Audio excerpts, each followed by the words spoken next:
Welcome back to the Honolulu Blues Show. It is Tuesday, 7:04 p.m. I was just double checking that time. Normally we come on at 8. 7:04 p.m. I was getting ready to jump the gun, but we got a great episode today. We have a special guest on. We have Russ. How are you doing, my man? What's going on? Pleasure to have you on.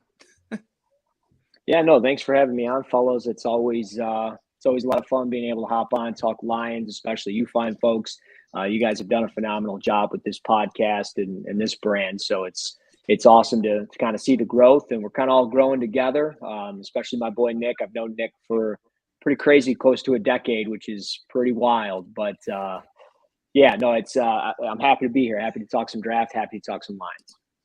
Always love having you on the show, dude. And yeah, like you said, 10 years it's been. We met each other not even related to football anyways, working at the same company. And who would have thought? Yeah, congratulations to you, by the way. Promotion to Fantasy Pros, right? Is that NFL draft expert? Can we just call him expert now? No, I'm no expert. I have plenty of misses, and I'll have plenty of misses about probably players I'm talking about tonight with you guys. But I after 5 years with Cover One as a national scout, covering the draft, doing the podcast, all that stuff, it kind of came to a close. And, as they say in the Game of Thrones world, my watch has ended. So things kind of picked up, and I went off to Fantasy Pros as an NFL draft analyst. And in the same time, like within 24 to 48 hours, I got, picked up by USA Today with the Lions Wire. So I'm covering the Lions, doing that stuff, and then obviously doing the draft stuff. So a lot of balancing, especially with my draft guide dropping tomorrow. But we're almost to the home stretch, so I'm pretty excited. Ooh, love to hear it. Where can we catch that draft guide? Where's it dropping at? Yeah, you can find it on obviously on Twitter at Russ NFL Draft. Smash the follow button, but a lot of it will be all of it will be free to download. And it'll be on fantasypros.com. I'll have an article coming out tomorrow about 4 or 5 players that weren't in the draft guide, that if I was able to watch 1 or 2 more games of each of these players, they would have been in the draft guide. So I'm going to hype up those players while kind of hyping up the draft guide. So I won't get kind of like its own release, like big deal advertisement thing.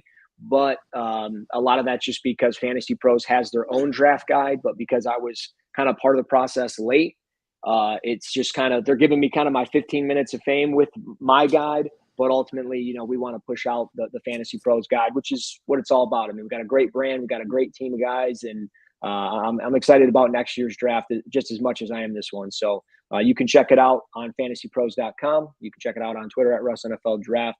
Again, free to download. And if you read it, you download the 120 pages that it is, and you're like, hey, what's your Venmo? What's your PayPal? Let me put some money towards you.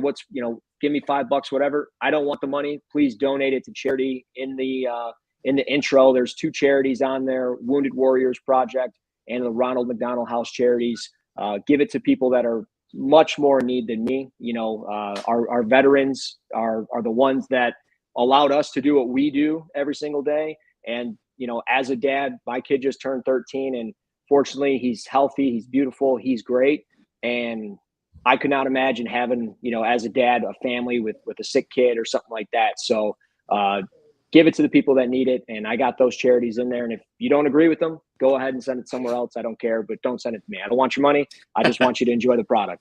So how many players do we have in this draft guide?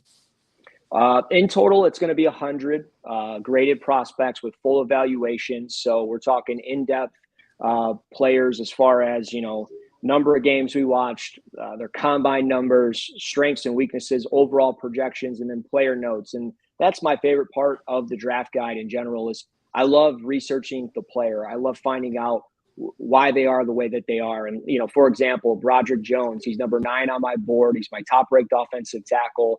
He's somebody that, back in high school, as he continued to grow and kind of build into his body and everything like that, like he's got a size 17 shoe, which is just ridiculous. And his nickname is the Big Silly. So it's finding out that stuff. And there's a lot of that in this draft guide. So you'll find PR times on 100-meter dashes and just a bunch of cool stuff. And I hope everybody enjoys it as we get to next week. And as you're figuring out about, who your team's taking, you can use that as kind of a reference to a little bit more about the player. And I can attest to Russ's knowledge and his grind and the work that he puts into his work. I've seen it for years and years and years, and no one else deserves what what has happened to you and the growth you've endured more than you, because I just know the amount of work that you put in tenfold more than the amount of work that I put in. You know what I mean? And it's just amazing to see your growth, and I'm so happy to have you on. And let's talk Lions draft. Well, it's not all Lions draft. You got a couple players returning to the Lions. Savion Smith came back. As you guys know, he had it was deemed a concussion, but it seemed a lot scarier than concussion when he got injured. And so it's nice to see him back. Hopefully he can, get some opportunities, some sort of play time, hopefully not through injury, but you never know. And then we brought back Brock Wright and Shane Zylstra. They signed their restricted tenders. So that's always good. And then also today, the Lions met with Jalen Carter. So a little draft talk that we'll have to get into. And then finally, the biggest piece of draft news going on right now is the old flip-flop happened, boys. We saw it last year come down. Last year it was like draft day is when it happened.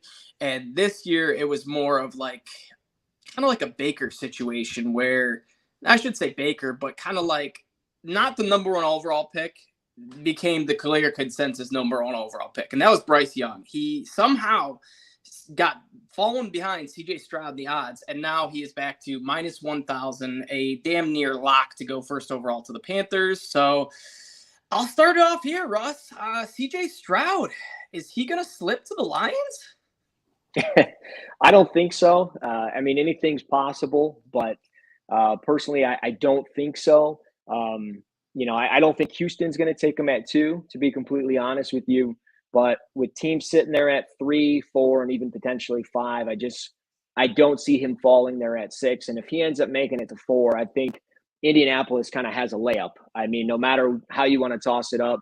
And again, I could be wrong. Justin Fields, he fell a little bit a few years ago to the Bears, and it might be a similar scenario. Ohio State quarterbacks, I'm not trying to scout the helmet here, but they tend to not really work out in the NFL. And, maybe Stroud's the guy that kind of breaks that chain. But I think ultimately, between picks 3 and 5, he's going to fall somewhere in there. And I don't know if Arizona is going to necessarily trade out of that spot. To be completely honest, I could see it being Bryce Young at 1, Tyree Wilson or Will Anderson at 2, and then potentially even Jalen Carter at 3, just because that's how the draft works, right? It's so unpredictable. And for months, we've seen mock draft after mock draft, including my own, where we're seeing a trade up from 3 down to 7, a team like the Raiders moving up to get Anthony Richardson or something like that, or CJ Stroud. And it's just not realistic. It doesn't always happen. Working out those trades the day of the draft is very tough to do, because you got to remember, those teams are operating in pretty small windows. They're 10 to 15 minutes to try to put a plan together. If they got that trade, they pretty much have it today. Like, they have it in the works, and they're finalizing things over the next couple of days, and then they'll announce that trade on the night of the draft. But if we're not hearing about these trades now, I kind of have a hard time believing that we'll see those trades really, come to fruition in a couple of weeks. So ultimately, yeah, Stroud between picks 3 and 5. Interesting. I like it. That kind of seems about the consensus as of right now. 2 months ago, it was looking like Stroud was the guy. So anything can happen. So we still have a little over a week, 10 days-ish until the draft. So it's getting close. But Julius, you've been awful quiet over there. So let's start off. Give me one Lions NFL draft hot take. Spice this show up. So I actually talked about this in the last few weeks, and I really think it could happen. It's not even that hot in my world, because we've seen Brad Holmes make trades in the first round of the NFL draft. And he did last year when he traded up to get Jameson Williams. I really think there's a 30% chance the Lions make a trade. They either trade up or they trade back. I maybe even bump that to 40%, depending on the board.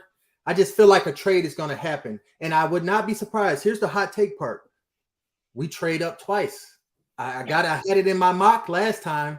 Brad Holmes might like somebody, you never know. So that's pretty much my hottest take I have right now is like the double trade up or some trade in some fashion definitely happening or likely happening for the Lions. You never know. Brad Holmes, we got a lot of ammo, too. One thing I just noticed, you guys may have already picked up on this, but the third and fourth rounds are, you want to toss in the seventh, but third and fourth are the only 2 rounds that we aren't drafting twice in. So first round, 2 picks, second round, 2 picks, fifth round, 2 picks, sixth round, 2 picks. So, and it wouldn't be horrible if he traded back and just accumulated more and more picks to add talent to this football team. And that's what, if Adam Schefter's tweet comes out or his report comes true and it comes to 1 quarterback and then 3 defensive players, and that leaves CJ Stroud, Anthony Richardson sitting there with 5 and 6. The likelihood, in my opinion, that Tennessee or Washington want to move up, or even like Houston wants to move up and like match a Richardson or CJ Stroud with Will Anderson or Tyree Wilson, whomever they decide to get it to. I think that's a very big, strong possibility. And it's nerve-wracking because we're all like, we want Will Anderson or Tyree Wilson or Jalen Carter. So we want these quarterbacks to go 1 through 4, 1 through 5. We want that. Let's get Hendon Hooker in the top 5. Who cares? Let's do it, But if we're trying to get more draft capital and continue like Philadelphia has year after year and continue to get more capital and not just live off of the capital that we gained for the Stafford trade, but continue to grow that, then that would be the best case scenario that Will Anderson goes 2, Jalen Carter goes 3. Shockingly, the Colts trade to the Raiders, but not to get a quarterback, to get Tyree Wilson. And that leaves Seattle sitting there with Stroud and Richardson, and maybe Tennessee moves up right there, but that still leaves Stroud or Richardson at the 6th spot. And then you have teams like Washington and I don't know, and maybe we don't want to go back to 16, but I'm just saying like that seems like it could be, there's 2 great ways that this could play out. It could be all quarterbacks and that would leave us the guys that we want, or it could be all defenders and that could leave us a lot of trade back situations. And I would be super happy with any of that, honestly. Yeah. I think the big thing. Go ahead, Russ. Go ahead. Oh, yeah. Yeah, no, I think the big thing – I think the big thing with it is that, we could run through these scenarios a billion different ways. And that's the fun thing and the beauty of the draft. And you guys bring up a bunch of great points and teams. And I think when you look at Houston, they've got the most draft capital of any team in the draft. They got 12 total picks. They're going to be active. And they need talent, but they're going to be active. And it wouldn't surprise me at all if they moved from 12 to potentially 8 or even 7. And I could see a team like the Raiders trade back to 12, take Christian Gonzalez if he's there, or Devin Witherspoon if he's there. And a team like Houston moves up for Anthony Richardson or a Will Levis if they end up falling down the draft board, or even a CJ Stroud. So I think it's all very possible. And to Julius's point earlier about, the double trade up, I love the thought process of trading up both times. But at the same time, we know it's tough to do that. But I do think they are going to either move back or move up from one of these picks at some point in this draft, in the top 55. They've got 4 picks in the top 55. Maybe it's move back from 18. Maybe it's move up from 18. Maybe it's move up from 48. However we want to shape it up. But I do think they're going to get active in that regard. And I don't know how you guys would feel about it, but what if they follow the New York Jets kind of model last year, get back up into the first round? And what if they packaged 48 and 55 and got up to 31 or something like that? 3 first-round pick draft? Stop it, Russ. Don't get me too excited. And I don't know who – good point. And I don't know who you guys would want in that regard. When you look back at what the Jets did last year. What if it was like Quentin Johnston that falls, or like maybe Jordan Addison? Would it be like a wide receiver we'd want to trade up for? Like, I see personally, I like when we ask about tight end, the conversation is always like, what pick would you be happy with or not happy with? What position do you want? We always are kind of like, well, I don't really have a need or a want. I just, I'm cool with whatever they take because I'm trusting the process here. But at the same time, I would be kind of upset if we took a receiver at 6. And I would be upset if we traded up for a receiver just simply because I don't think it's a great receiver class. And if you traded up for the tight end, I could see it. But at the same time, like, it doesn't feel like a move that they would do. I think the trade up would probably be for a quarterback, right? Like if a Hendon Hooker starts falling and he ends up just kind of sitting there at like 25 or 26, I could see the trade up for him. I'm going to be honest with you. You're not preaching to the choir, Nick, Russell. Nick is our Hendon Hooker hater, but I will like to kind of flatten it out and say I am the Hendon Hooker truther.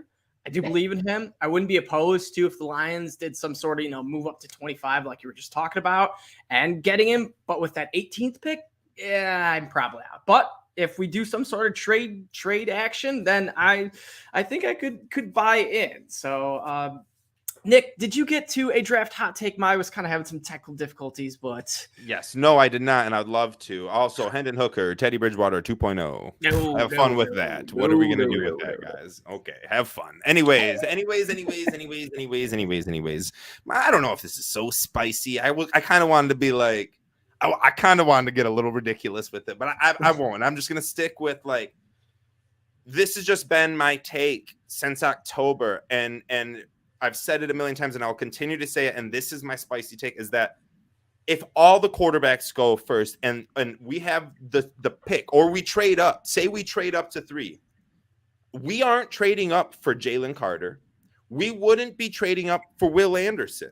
Tyree Wilson is number 1 on our big board, maybe behind Bryce Young, I guess. I don't know. But Tyree Wilson is the top defender on our big board. The Condor, 6 foot, 90,000 wingspan. This guy's like Yao Ming out here running at freaking gazelle speeds. Like, this guy is great. We love him. He's dominant.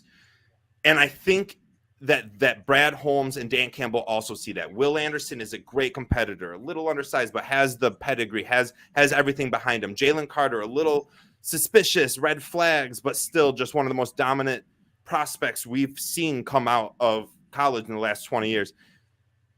None of that matters, I think, because Brad Holmes sees Tyree Wilson as an huge day one impact player, which allows Houston to roll a little bit more outside. It's okay to have too many edge rushers. It really is. I promise you.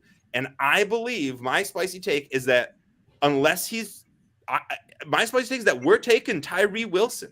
He will be the Detroit Lions draft pick, whether we trade up for him or stay at 6 for him.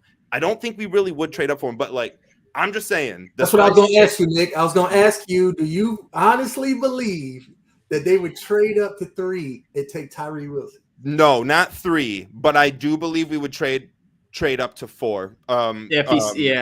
Say like Stroud and Richardson still available, and the Colts are drafting, I would not be too shocked to see us trade up to 4 to get him, or maybe even try to trade Seattle, who is always looking to trade, to move up 1 spot to get him. Like, I that's the spiciness of it, is like, I think we put him on a pedestal over everyone else.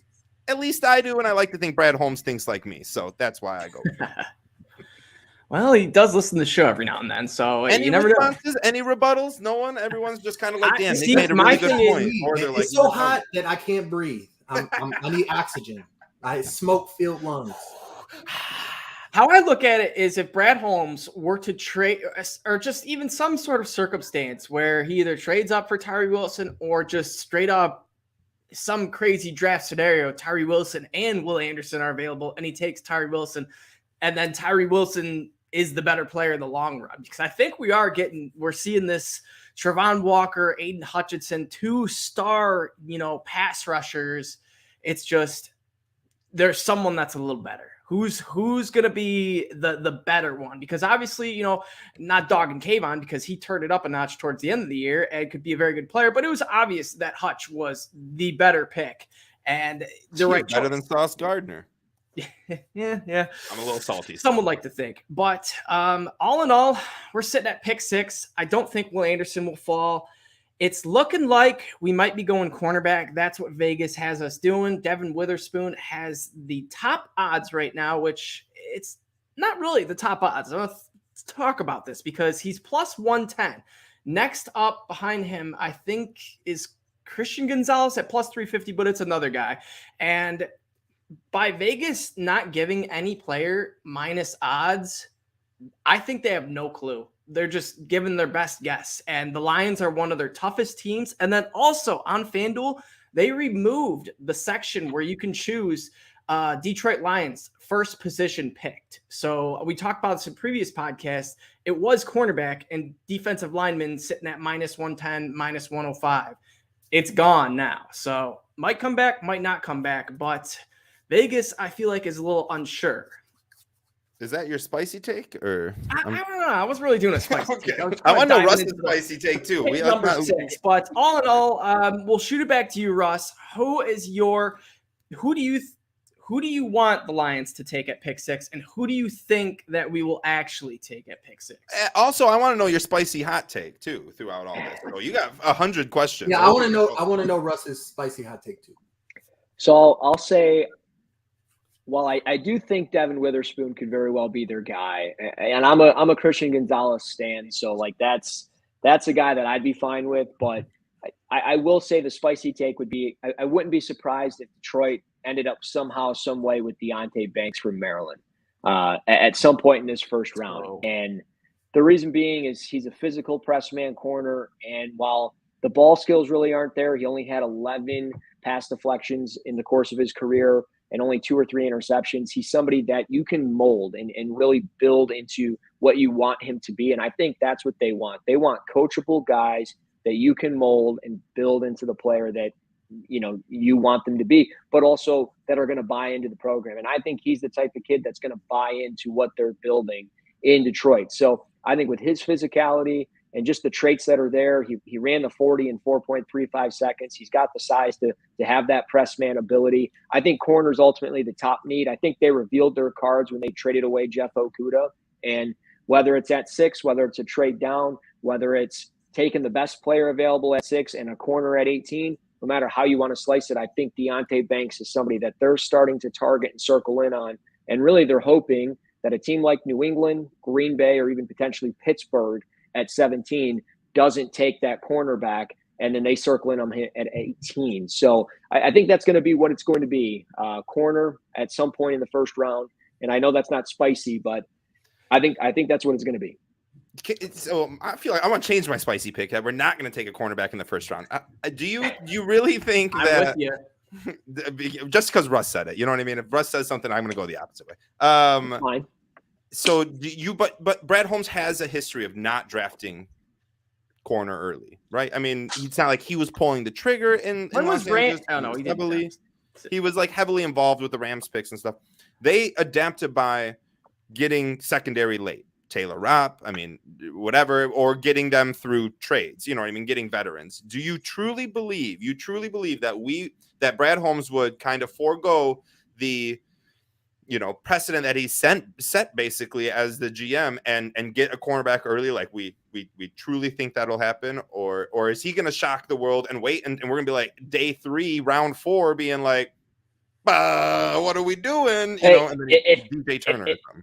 If he ended up with Julius Brents at 48, I'd be fine with it. I mean, if they passed on a corner in the first round to get Julius Brents at 48, don't you think the corner class is so deep with like Tyreek Stevenson and Emmanuel Forbes and so many guys that are going to be a day 2 guy?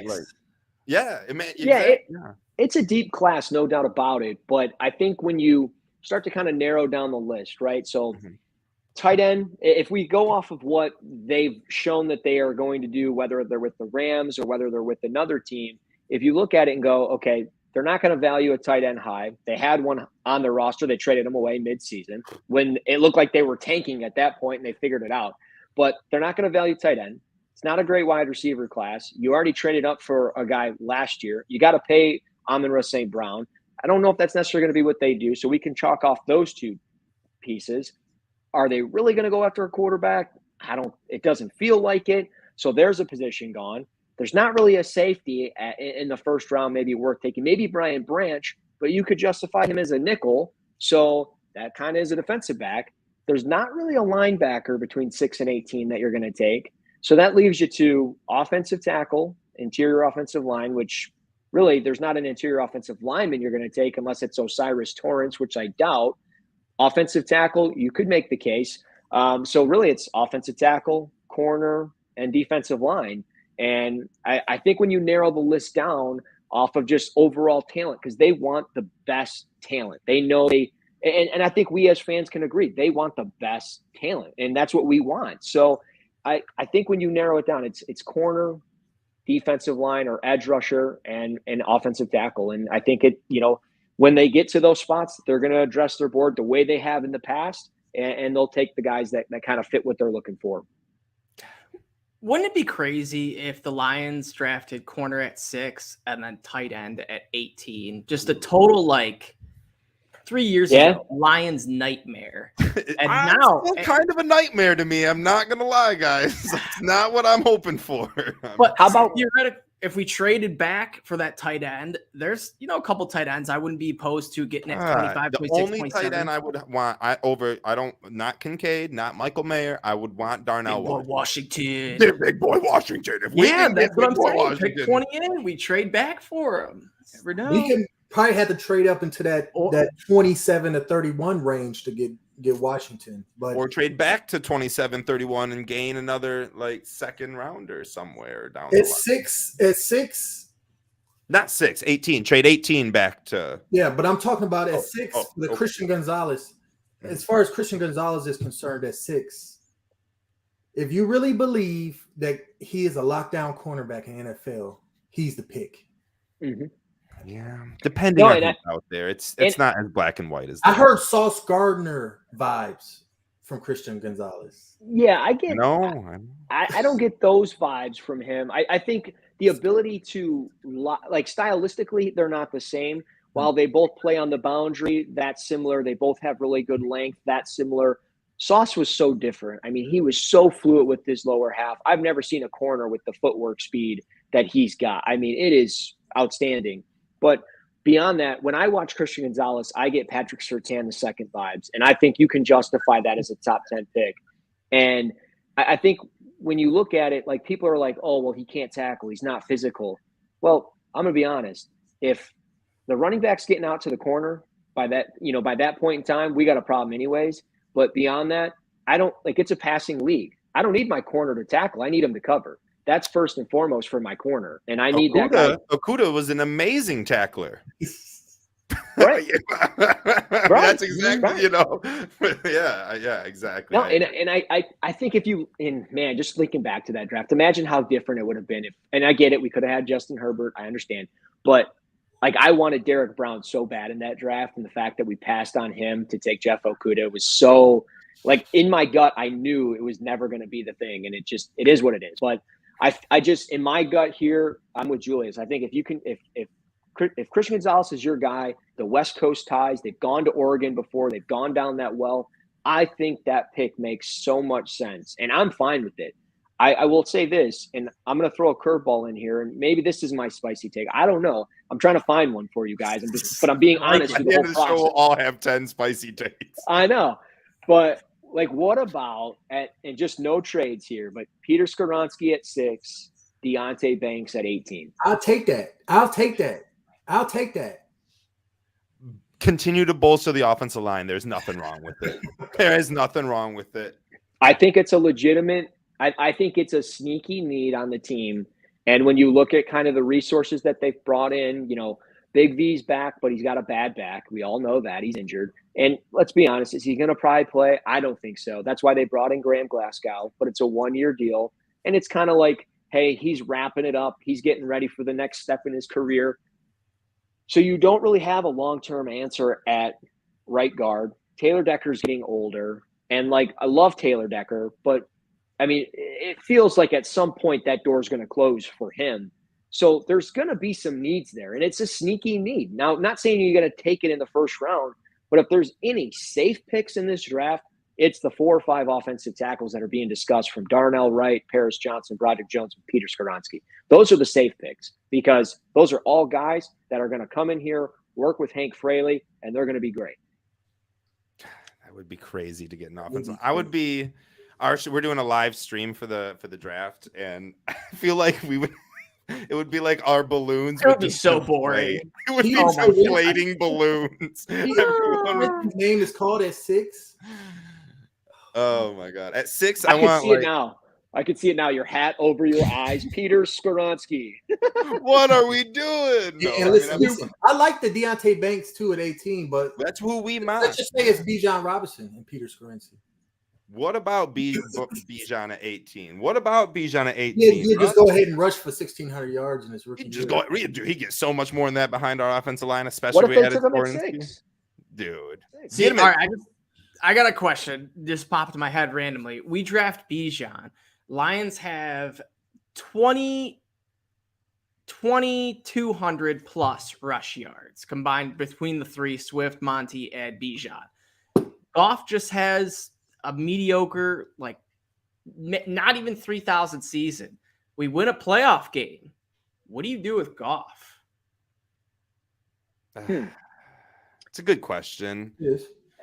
And I think the thing is with Goff, and I know we're all terrified of what the new contract would be, what the renewal would look like, and I think the thing is he's not going to get Lamar money. He's not going to get that type of money, and I think he knows he's not going to get that money. So he's going to take the best offer he can possibly get from a team like Detroit because there's nobody out there that's going to offer him that type of money. So I think at that point, are we comfortable with Jared Goff on 5 years and $150 million? It's a lot of money. Don't get me wrong, but that's kind of the baseline. And you already know that you're gonna pay for pretty close to that on a rookie contract, but you don't even know what you're getting out of that rookie. You know what you're getting out of Jared Goff. It's the known versus the unknown. And like if I'm going out in the woods in the pitch black, if I know if I go right, it's safe. I'm going that way. But if I'm going left and I could be disaster and death, or potentially, I don't even know. I'm going to the promised land of wherever, where there's people and awesome things. Maybe unlimited beer. Oh, honestly, if someone was like, all right, here is a pontoon, or you can have this mystery, which will either be a yacht or a paddle boat. What, are you taking the mystery yacht or paddle boat, or are you just going to take the pontoon and be like, I'll go 5 miles an hour and that's fine with me? I'm cruising and boozing, baby, all day long. Give me a couple beers. Let's do it up. All right. Right. Listen, Jared Goff, I said on Twitter earlier, Jared Goff, you want 5 years, $150 million? Take us to the Super Bowl. Take us to the Super Bowl. Game. That's the baseline. All he's got to do is win a playoff game. Matthew Stafford couldn't even do that. No. Go to the Super Bowl. Compete in the Super Bowl. Not 13-3 Rams. If you lose the Super Bowl, just not let it be 13-3 Rams, because then we're just gonna think, oh, this is who Goff is. Right. But that would be, that's kind of like what he has to do for everybody to buy in. There's no way. If Goff goes out there and wins one playoff game 31-10, we're building statues. He will get $30 million a year. How bad we lose, because if like in 91, that was the last playoff win, right? When we went to the NFC Championship and then got blown out by the Redskins, right? That's what happened. Right. I don't want that to happen again. And then it's nothingness for another 20 years. I'm scared of stuff like that because of the same old Lions, which we're hoping they're not. They're not losing a game this year, so it's going to be a whole different kind of Lions. Unless they draft Stroud, Young, Richardson, Levis. I don't know how draft Richardson. If we draft Anthony Richardson, you don't think our offense would be better than it would be with Jared Goff? This person wouldn't start year one. Goff would. Okay, so in next year, who do you think is going to be a better quarterback in the NFL? Anthony Richardson, or we'll even say in 3 years, Anthony Richardson third year. Jared Goff, I believe, would. I think Richardson is going to struggle. And that's fair. And that's fair because Anthony Richardson is not that proven and is no way a lock to be fantastic by any means. So that's very fair. I just was curious. Yeah, Goff's contract's going to look like almost, I feel like he's going to say the 10th highest paid or something like that. Do you know, Adam? Around there. Okay. Yeah. He's cut you off, Adam. Go ahead. I think he's going to show Dan Campbell, Brad Holmes, Derek Carr's contract and say, I'm better than this. You can beat this. And Carr, he's making $37.5 million per year. So it's only $4 million more than what Goff is supposed to make this year. So I would expect Goff to want to make like at least 6 to 7 more than what he was making. Yeah. If he wins the playoff game. What has Goff done? Is Goff really better than Derek Carr? I don't know. I think so because I'm a Lions fan, but if I was an outside biased fan, I'd probably be like, I was beating the drum while he was better. Well, I was never been a Carr fan. I always thought he I'm was not kind a of Carr fan. him and Jared Goff, I compared him so much alike, but I always thought Goff was a little better. So yeah, and people are like, Derek Carr could be like Matthew Stafford. And it's like, no, man, we watched Matthew Stafford. Like he was elite. And when he got an elite team, he proved how good he was. Derek Carr was 9 years, no playoff wins. Like he is what he is. Like that's who he is. This is gonna be Goff's best team since the 2018 Rams or whatever that team was he went to Super Bowl with. Yeah. Let's see what he's made of. This is his prove it time. He earned it. And now this is his year. Like we can't talk long term just yet. What's more important to our offense right now? Anyone and everyone. Running back or offensive line? Offensive line. I'd say at 18, would we be prioritizing Bijan if he's there or Jahmyr Gibbs, or would we be prioritizing an offensive lineman if we need to go one of those? I think offensive line. Depends what happened the first 17 picks too. Okay. Russ? Yeah, I think I'd have to go offensive line at that point. Because one, I know Bijan's not going to be there at 18. So we can just Is he going in top 10? Is he 9 to the Bears or 10 to the Eagles? And that's it. Better not go to the Bears. He might go to the Bears. I think it's true. Did a mock and Russ called it out. Sorry to drop the bomb, Russ. I hope that wasn't, like a surprise. Oh, no, you're good. It was just a text dropped message. it. No biggie. So he went Bears with Bijan at 9, and I said, damn, that's a fun pick. That seems like a Bears pick too. See, exactly, dude. They lose Montgomery. I hope they do something stupid so bad. Oh, just something out of left field where we could just clown their. Yeah, no, I think 7, 8, 9 is kind of that Bijan range. And again, we talked about him at 6 for Detroit. I think you never know. I mean, it's crazy, but you never know. I don't think they're going to, though. I mean, with bringing in David Montgomery, the only way they are is if they're giving up all hope on DeAndre Swift. And that's simply because he can't stay healthy. Every training camp, he's got a bum shoulder, ankle, thigh, something. And they're just kind of they need to rely on that position. And I think a fresh face, a fresh set of legs is probably best. So maybe, but again, he's not going to be there at 18. I can tell you. And that's where – go ahead, Julius. Go ahead, Julius. Brad Holmes only drafts Bijan Robinson at 6. If he honestly believes in his Brad Holmes heart that this is a future Hall of Fame back. Which he could be, but we all were pretty sure Saquon was as well. You know what I mean? And still could be, but wasn't Brad Holmes part of the regime that drafted Todd Gurley? Yeah, absolutely. At 18 though, right? 16. At fourth. Where? At 4th overall, or no, 10th overall. I'm sorry. It was not 4th overall. Was it 10th? I think you might be wrong on that, Russ. No, it was 10th. Fact check it, someone. I'm going 14. Also, this is where the trade back to like 11 to Tennessee would be ideal because at 11, Bijan could be there. You know what I mean? He was 10th. That would be a good pick. He was 10th. Damn it. Yeah. All right, Russ. But still, though, one comp I will say, you know who was 7th overall? Same class as Calvin Johnson, Darrelle Revis, Patrick Willis, Adrian Peterson.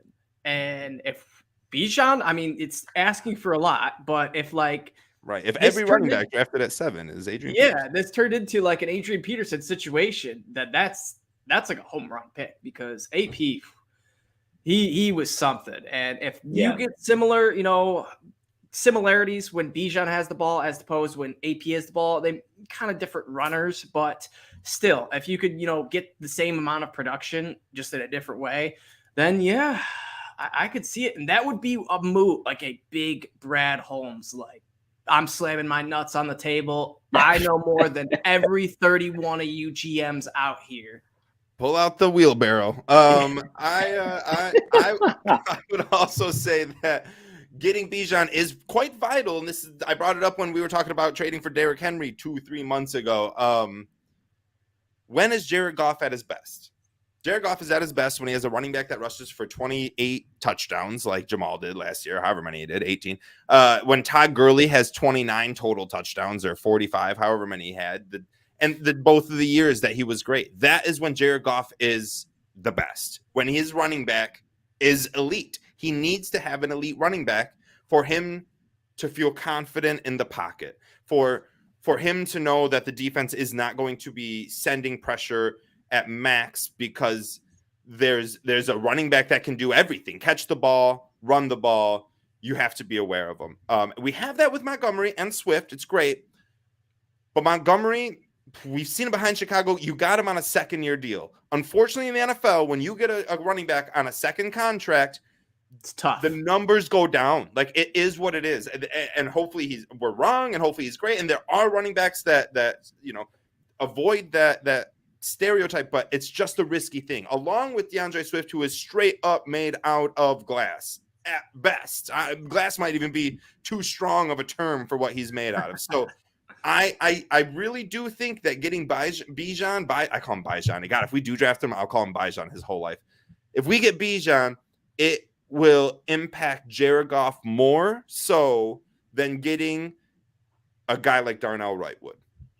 And I'm circling this back down to what's more important, the offensive line or the running back. I think running back is more important for this 2023 Detroit Lions team because Jared Goff. And it's super important to have a good offensive line for Goff too, obviously. Yeah. But having a top-tier running back, which we hope Montgomery can be, we hope Swift can be, but we know Bijan can be, is ideal. Like, if Breece Hall would have been fine all year last year, we saw what Kenny Walker did with Seattle.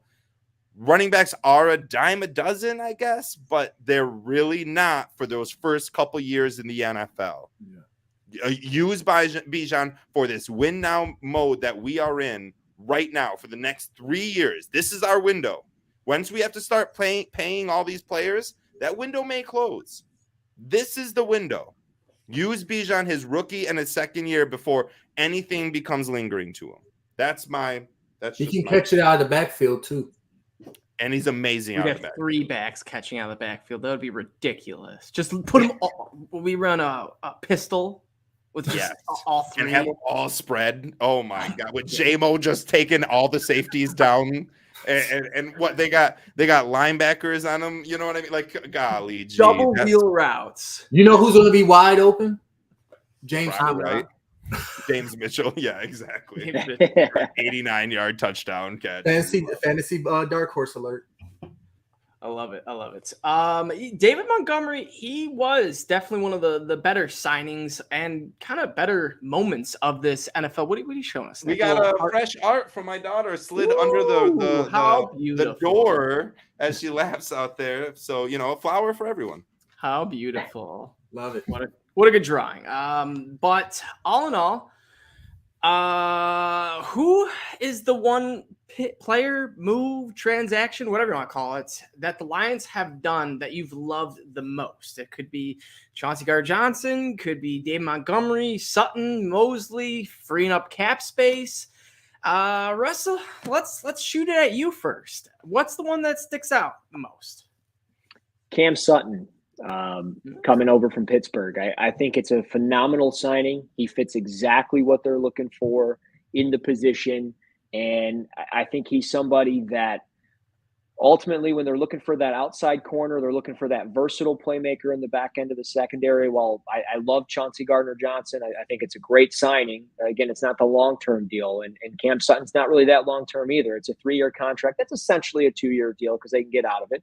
But at the same time, I think when I watched his tape, just the physicality that he played with, the press man ability, some of the ball skills where he's able to just kind of trail underneath the receiver and float and make some catches over the middle of the field. I thought it was really impressive. And I think he's somebody that is going to step up in a big way, especially if healthy. And I think the pairing of him, Emmanuel Mosley, and a rookie here in the first round, it's going to be something. So I think our defense is trending in the right direction for a change.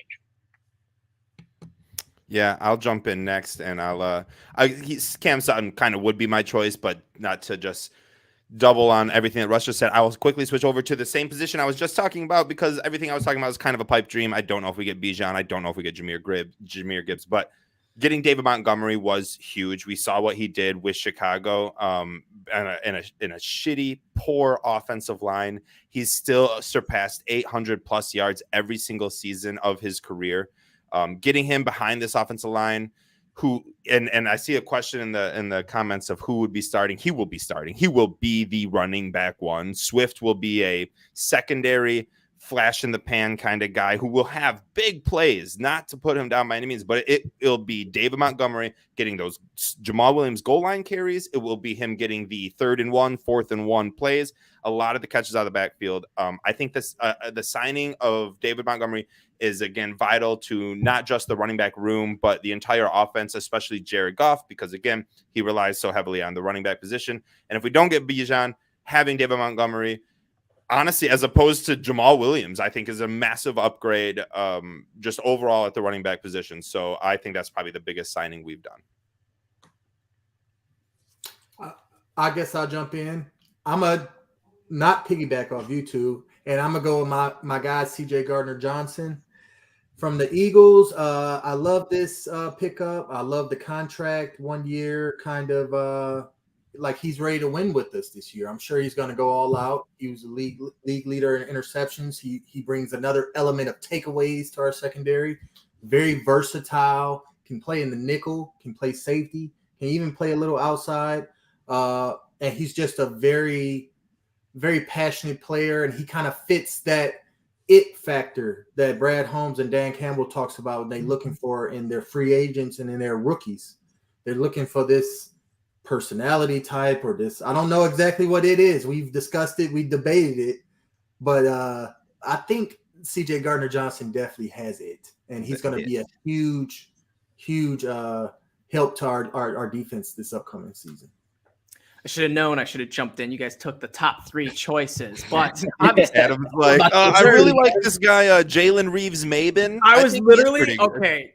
That's hilarious that you said that, Nick, because I was literally about to go Jalen Reeves-Maybin talk about that was be my joke, and so you took the words right out of my mouth. Jalen Reeves-Maybin. No, it's not Jalen Reeves-Maybin, but it's good to have him back.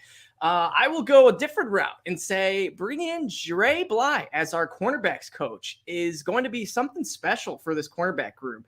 I know we just let go of Okuda, and that was kind of maybe a little, hopeful limelight at the end of the tunnel, but we still have Mosley, Chauncey Gardner-Johnson, and Cam Sutton. 3, different cornerbacks. Jerry Jacobs and the seatbelt gang either. Yeah, Jerry Jacobs as well, which is crazy because he's going to be a very, very good depth piece this year. He's a star. Are you kidding me? Ain't nobody put a seatbelt on like Jerry Jacobs, dude. No damn Wonderson in the world. And the seatbelt game. That's Jerry Jacobs seatbelt. We gotta get a clip of that up. Dude, I need a T-shirt that has like a seatbelt around it. It says Jerry Jacobs. Yeah, we need to find like every wide receiver Jerry Jacobs has like went man to man with. Put them all on like the front of the shirt and put like a seatbelt over it with like Jerry Jacobs in the corner or something. I like that. $1 million idea. Back to Dre Bly. He was a phenomenal cornerback for us back in the day. He brings some nostalgia back to you old guys over there. I'm kidding. You guys aren't old. No, you know who is old though? My grandpa. Shout out to him. He is 91 today. Biggest Lions fan ever. Hoping this year could be the year where he sees not one, but his second playoff win. So you make a good point, Adam. I remember Dre Bly vividly. He's one of my first favorite Lions players. Absolutely, 100%. Very nostalgic. When we signed him, I was just like, "Are you kidding me? Like that's crazy. I can't believe it." And then we started bringing back everyone: Glasgow, Reeves-Maybin, Marvin Jones. I'm just like, what? This is like watching the Mario movie. Like I love this. It honestly kind of was, except for no Bowser trying to marry Princess Peach. Did you see his song Peaches made it to the top 100 of the Billboard? Oh, I'm not surprised, dude. That song has been stuck in my head every single night the last 4 nights. Peaches, peaches, peaches. If you haven't seen the movie, go see it. It's very good. Yeah, amen. But yes, Dre Bly. we did have Aubrey Pleasant, who was our cornerbacks coach, and he was let go, and it was kind of just Aaron Glenn, left to himself. And now I think having Dre Bly in there is going to give, a little more freedom for Glenn to, coach up more of the defense and not just have to worry about his defensive backs, because it almost seemed like once Pleasant was fired, it was cracked down. We got to figure this out and not let our dudes get exposed every week. So it did happen a couple times, but all in all, it was much, much, much better. So I'm excited to see what Dre Black can do. Yep. Agreed. Now, boys, it's not all fun and games with the Detroit Lions. It actually kind of was this offseason. But what was one transaction, one move, one trade, one signing, I guess, that you didn't like? And I'm going to shoot it over to you, Nick. That's pretty tough. I loved every signing. There's nothing that Brad Holmes does that I don't like. I trust in everything. My biggest thing would be like Marvin Jones. I love him and I'm glad he's coming, but do I think he's going to be impactful? Not really. I don't know. Wide receiver 5. Let's see what he does. Quick answer. Russ, what about you? Yeah. I'm reading the comments. Sorry. I'm going to go with Big V. Personally, I thought that they could clear some cap space there by moving on from him and kind of restructure that deal. And I get bringing him back and all that, but they could have saved, I think if I remember correctly, it was almost $10 million. And to bring him back and just the uncertainty around him. And I get it. They like him in the locker room. They like some of the coaching points that he brings to the younger players. But ultimately, I think he's a guy that, when you can save money, when you got, potentially the re-signing of players like ASB and some of the defensive players that you got to start preparing to sign, and then obviously Jared Goff waiting in the wings, I think you got to start putting that in front of the game plan for the future. And I thought it was kind of a short-term move, but we'll see. I'm sure they can get out. I'm not looking at the contract right now, so I'm sure that they could get out of it after this year, save some money. But I thought ultimately moving on from him and open up that space at right guard or left guard would have made a lot of sense. Yeah, I didn't really have a least favorite move by the Lions. How crazy is this? We're talking about awesome. I don't know. I couldn't think of a least favorite. I guess re-signing like Nate Sudfeld or yeah, that's great. I was sad when Jamal Williams left and that whole drama stuff went down, even though, I am glad to have David Montgomery. I just really liked Jamal Williams last season, So, yeah, I'm pretty satisfied. I agree. Yeah, and it's honestly awesome being able to have to nitpick the bad moves that your GM made, just because as Lions fans, it's been a while since we've been able to feel this type of comfort, and not just that false comfort that we're trying to force on ourselves. We know this, Brad Holmes is the real deal. He could miss a pick and we'll still have all the faith in the world in this guy. So ultimately, I kind of agree with all you guys. It's nothing too that was oh, why did we do that? There was a couple little, miss Jamal, I guess bringing back Will Harris was things like that. But all in all, I think it was pretty good so far. And the draft will be the cherry on top. 9 days away, baby. Ow! Whew. Well, boys, I think that should do it for us. Russ, as always, thank you for coming on. Let the people know once again where they can find your stuff and, hit you up at. Yeah, appreciate you guys for having me on. You can find me on Twitter at Russ NFL Draft, pretty much the only social media that I use. You can follow all my work on there, or just, go to fantasypros.com or thelionswire.com and you can read all that work there. So there'll be a lot of stuff coming after tomorrow when the draft guide drops. So there'll be a bunch of Lions stuff, bunch of just NFL draft stuff. So check it out at fantasypros.com, at Russ NFL Draft, and at thelionswire.com. Yeah, just go to your local watering hole in Michigan, and Russ will probably be there. So, pretty much. As always, we are the Honolulu Blues Show. Check us out on Twitter, Spotify, YouTube, all that good stuff. Subscribe, check us out individually at Nick Faber NFL. That's my boy Nick. And Julius as the fifth top, and myself. Just go check out the Honolulu Blues. We love all your guys' Comments, Go Tigers. tweets, likes. Go Tigers. Go Tigers. 5 in a row, baby. 5 in a row. 5 in a row. Let's make it 6. Go Lions. Go Tigers. We need this in the sports desert we are in. Yeah, Go, we do. baby. Shock the world, baby. Rep Detroit. Is that how we're ending the show? Everyone just got really quiet on that. That's a great way to end the show. You might have to end it, Julius, Julius. where are you on the ending? That was the perfect way to